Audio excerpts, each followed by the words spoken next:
बिस्मिल्लाहिर्रहमानिर्रहीम वश्शम्सि वदुहाहा वल्क़मरि इज़ा तलाहा वन्नहारि इज़ा जल्लाहा वल्लैलि इज़ा यग़शाहा वस्समाइ वमा बनाहा वल्अर्दि वमा طحاها ونفس وما سواها فألهمها فجورها وتقواها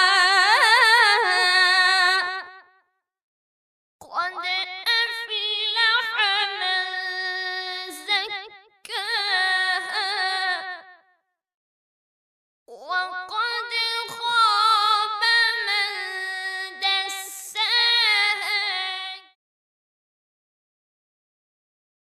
أعوذ بالله من الشيطان الرجيم بسم الله الرحمن الرحيم وبه نستعين وهو خير ناصر ومعين وصلى الله على محمد وآل محمد अम्मा बाद मोहतरम नाज़रीन अख़लाक़ ऐं पाक ज़िंदगीअ जे इन्वान सां जी ख़िदमत में हाज़िर आहियूं। असांजे अॼोके दर्स जो मौज़ू चङाई ऐं मदाई जो मेयार या कसवटी आहे। सवाल ही आहे त कहिड़े नमूने तशख़ीस ॾेई सघिजे थो त कहिड़ी शइ चङी आहे, इंसान जे लाइ चङाई आहे, इंसान जे फ़ाइदे में आहे, ऐं कहिड़ी शइ इंसान जे लाइ मदाई या बुराई शुमार थिए थी। असां इन सवाल जे जवाब ॾियण खां अॻु में तमहीद जे तौर ते, मुक़दमे जे तौर ते हिकु ॿ ॻाल्हियूं अर्ज़ु कंदासीं। पहिरीं ॻाल्हि हीअ त दुनिया में जेकी मौजूदात आहिनि उन्हनि जूं ॿ क़िस्मूं आहिनि। कुझु अहिड़ियूं शयूं आहिनि जेके वजूद ख़ारिजी रखनि थियूं, उन्हनि खे असां ॾिसी सघूं था। कहिड़ियूं शयूं आहिनि जेके हक़ीक़ी वजूद कोन थियूं रखनि, वजूद ख़ारिजी कोन थियूं रखनि, उन्हनि खे सिर्फ़ एतबार कयो वेंदो आहे। असां मिसाल जे ज़रिए सम्झाइणु चाहियूं त मसलन इंसान हिकु हक़ीक़ी मौजूद आहे, छो जो दुनिया में इंसान पातो वञे थो, उनखे ॾिसी सघिजे थो, उनजे वजूद जा पंहिंजा असर आहिनि। ॿिए क़िस्म जी मिसाल जे लाइ असां अर्ज़ु कंदासीं त मसलन मिल्कियत, हीअ शइ फ़िलाणे जी मिल्कियत आहे। हाणे हीअ शइ त आहे, फ़िलाणो बि आहे, पर हीअ मिल्कियत छा आहे? मिल्कियत हिकु एतबारी शइ आहे। अक़लमंद इंसान मुआशरती ज़िंदगी खे आसान करण जे लाइ उनखे मुरतब ऐं मुनज़्ज़म करण जे लाइ कुझु शयुनि जो एतबार कंदा आहिनि, उन्हनि खे वजूद एतबारी चयो वेंदो आहे। हाणे मिल्कियत जो पंहिंजो को वजूद कोन्हे। रियासत हीअ हाकिम आहे, हुकूमत, हाणे हीअ हुकूमत हिकु एतबारी शइ आहे। इन मुक़दमे खां पोइ अची ॾिसूं त अख़लाक़ी अक़दार जो, अख़लाक़ जो छा वजूद हक़ीक़ी आहे या एतबारी आहे। इनमें शक कोन्हे त अख़लाक़ जो वजूद एतबारी आहे। यानी अखलाक का हक़ीक़ी वजूद रखण वारी शइ न आहे, एतबारी आहे। हाणे एतबारी आहे त उन में कहिड़ी शइ खे फ़र्ज़ कयो वञे थो। चयो वञे थो त जेका बि शइ जंहिं इंसान जे लाइ भली हुजे, उनजे फ़ाइदे में हुजे, उनखे वणे ऐं पसंदि अचे, चयो वेंदो त ही उन जे लाइ भली आहे, ही चङी आहे उन जे लाइ। पर जेकॾहिं कंहिंजी तबीअत ते हिकु शइ न पवे, उनखे उहा शइ न वणे, चयो वेंदो त ही उन जे लाइ चङी शइ न आहे, हिन में चङाई न आहे, उन जे लाइ मदाई आहे, नुक़सानु आहे। जेकॾहिं असां हर इंसान जी निस्बत सां शयुनि खे ॾिसूं, पोइ ईअं थींदो त हिकिड़ी ई शइ कंहिंजे लाइ भली हुजे, कंहिंजे फ़ाइदे में हुजे, कंहिंजे फ़ाइदे में न हुजे। इन जो मतिलबु ही थी वेंदो त अखलाक का साबित हक़ीक़त कोन्हे। अखलाक जो मफ़हूम ऐं तसव्वुर मुतग़य्यर आहे। यानी जेकॾहिं फ़ैसिलो करिणो आहे त कहिड़ी शइ चङी आहे या चङी न आहे, त हाणे ॾिसणो पवंदो त हुन शख़्स जे लाइ उन में छा आहे। जेकॾहिं उन जे लाइ भली आहे, फ़ाइदे में आहे, चवंदासीं चङाई आहे उन में, न त मदाई आहे उन में। हिकु को मुहकम साबित कानून कोन्हे हिते। हर इंसान जी निस्बत सां अखलाक, चङाई, मदाई मुख़्तलिफ़ थिए थी। जेकॾहिं असां इहा ॻाल्हि क़बूल कयूं, हाणे हिते इहो सवाल थी सघे थो त इन जी माना इहा थींदी त अखलाक का साबित हक़ीक़त कान्हे। अखलाक जो को मफ़हूम अहिड़ो मफ़हूम कोन्हे जेको हर जाइ ते हिकु माना रखंदो हुजे, बल्कि अखलाक हिकु मुतग़य्यर शइ आहे, तब्दील थींदड़ शइ आहे। हिकिड़ी शइ थी सघे थो हिकिड़े जे लाइ चङाई हुजे, हिकिड़े जे लाइ मदाई हुजे। इन बुनियाद ते इन जी माना इहा थींदी त अदालत, मसलन अदालत ताक़तवर इंसाननि जे लाइ उन्हनि जे फ़ाइदे खे महफ़ूज़ रखण जो नालो आहे। छो जो ताक़तवर इंसान जेकी चाहिनि, हाणे उन्हनि जी पसंदि, उन्हनि जी चाहत, जेका शइ उन्हनि खे वणे, उहा थी वेंदी अदालत। उन्हनि वटि ताक़त आहे, कुदरत आहे, तवानाई आहे, सघ आहे, हू ताक़त जी बुनियाद ते उन शइ खे हासिलु करे सघनि था। लिहाज़ा अदालत थी वई ताक़तवरनि जे मुनाफ़े ऐं फ़ाइदे जी हिफ़ाज़त। पर छा हक़ीक़त में ईअं ई आहे? हक़ीक़त ही आहे त चङाई ऐं मदाई हिकु साबित हक़ीक़तूं आहिनि। ईअं न आहे त हर फ़र्द जे लाइ चङाई ऐं मदाई मुख़्तलिफ़ हुजे। ही शइ चङी आहे, ही हसन आहे, ही बुरी आहे, कभी आहे। इन जी माना तॾहिं थींदी त यानी ही शइ मूंखे वणे थी। हाणे जॾहिं मूंखे वणे थी त भली आहे, पर सवाल हिते इहो आहे त मूंखे वणे थी, इन जो सरचश्मो छा आहे? मूंखे छो वणे थी? कहिड़ी बुनियाद ते? उनमें कहिड़ो राज़ आहे? उन ते जेकॾहिं असां सोच ऐं वीचार कयूं त पोइ असांखे ख़बर पइजी वेंदी त ही निस्बी शइ न आहे जो हर इंसान जे लाइ अलॻि हुजे, कंहिंजे लाइ चङी हुजे, कंहिंजे लाइ बुरी हुजे। बल्कि ही हिकु साबित हक़ीक़त आहे, अटल हक़ीक़त आहे जंहिंखे सभु मञींदा तस्लीम कंदा। पर उहो कीअं?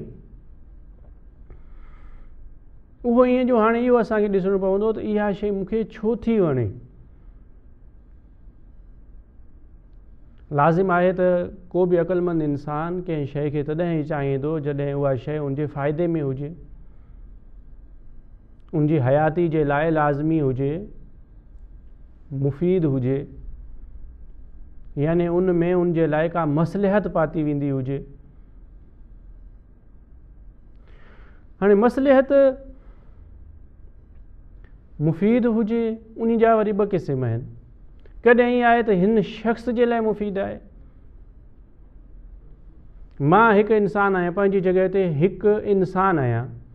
हाणे कॾहिं मां कंहिं शइ खे चाहियां थो इन जे लाइ जो मुंहिंजी ज़ात जे लाइ मुफ़ीद आहे, कॾहिं इन जे लाइ छो जो मां हिकु इंसानु आहियां, यानी उन जो फ़ाइदो इंसानियत जे हवाले सां आहे। उन में मुंहिंजो ज़ाती मफ़ाद हुजे न हुजे, पर मूं जहिड़ा जेकी बि इंसान आहिनि ही शइ उन्हनि जे फ़ाइदे में आहे।